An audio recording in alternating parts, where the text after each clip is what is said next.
Palestinian health officials in Gaza say Israeli attacks have killed at least 111 people and injured more than 800 others just in the past 24 hours. Among the dead are 91 people killed while seeking aid. Meanwhile, Al Jazeera reports a young Palestinian man from Rafah has died from starvation, the 155th hunger-related death since Israel began its assault and siege on Gaza nearly 2 years ago. This week, the world's leading hunger monitoring system warned the, quote, worst-case scenario of famine is playing out in the Gaza Strip with widespread starvation, malnutrition and disease due to Israel's siege. The Integrated Food Security Phase classification warns the only path to stopping further deaths and catastrophic human suffering is for Israel to allow for the unimpeded, large-scale flow of humanitarian aid into Gaza. As Gaza's starvation crisis grows deeper for more than 2 million Palestinians living under Israel's siege, Republicans in the U.S. Congress are seeking to tighten a ban on the United Nations agency that until recently delivered humanitarian aid to Palestinians.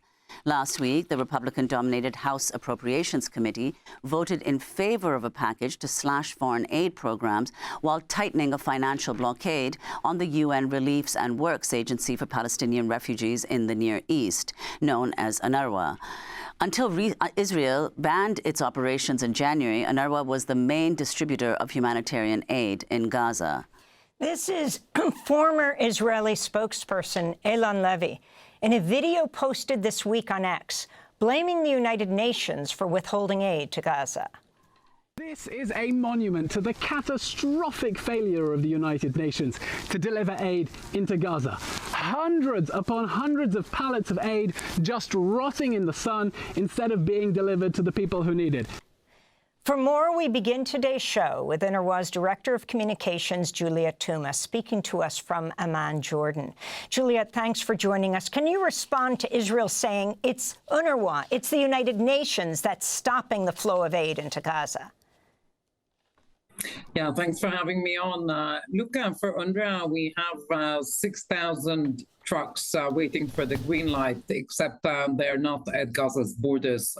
They are in Jordan, where I am today, and they are in Egypt, loaded with medicines, food, and hygiene supplies. We've been waiting for a green light to start the wheels of those trucks for nearly 5 months now. So could you describe, Juliette, what is the situation in Gaza, and when was the last time that UNRWA employees, former employees, international employees, were able to get into the territory? Israel has been denying visas, we understand, for UNRWA employees.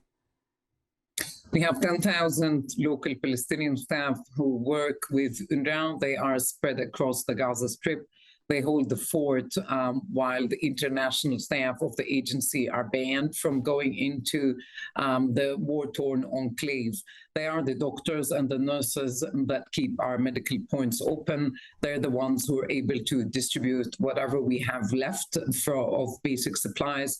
They're the drivers, and they're the emergency operators who keep the shelters for the displaced families open. But we got to get in so that we can support them, and we got to get those trucks that are stranded in Jordan and Egypt in Gaza so that together we can distribute to starving people in the Gaza Strip. And Juliette, for people who aren't familiar, if you could just outline the range of services that UNRWA used to provide within Gaza, the kind of humanitarian aid that was provided, and who's doing that now? Sure. So before the war, the agency UNRWA was providing schooling and education to over 300,000 boys and girls who went to United Nations schools in the Gaza Strip. We also had over 20 clinics that provided primary health care to patients in the Gaza Strip. And we also gave, even before the war, because the humanitarian situation was already dire, we provided food for about 1 million people in Gaza. We do something similar in the occupied West Bank.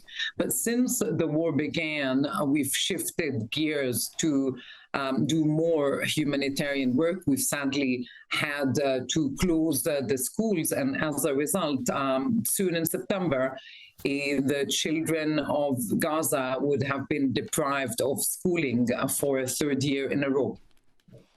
I wanted to ask you about a recent New York Times article that revealed, quote, according to two senior Israeli military officials, the Israeli military found no proof that Hamas was stealing aid provided by the United Nations. Israel has used these accusations for the past 2 years to restrict food and medical supplies from entering Gaza. Can you talk about the significance of this?